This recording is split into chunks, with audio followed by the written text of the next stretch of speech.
ஈரோடு மாவட்டம் அந்தியூர் அருகே பட்டா மாறுதல் செய்ய 3000 ரூபாய் லஞ்சம் வாங்கிய கிராம நிர்வாக அலுவலர் மற்றும் இடைத்தரகரை கையும் களவுமாக பிடித்து லஞ்ச ஒழிப்பு போலீசார் கைது செய்தனர்.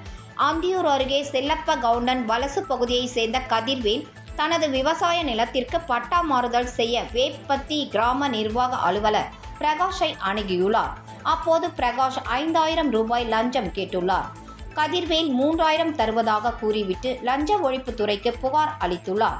அவர்கள் கூறிய அறிவுரைப்படி கதிர்வேல் மற்றும் கிராம நிர்வாக அலுவலர் பிரகாஷை சந்தித்து பணம் கொடுக்கும் போது அருகில் நின்றிருந்த இடைத்தரகர் அருள் ராஜா பணத்தை பெற்றுள்ளார்.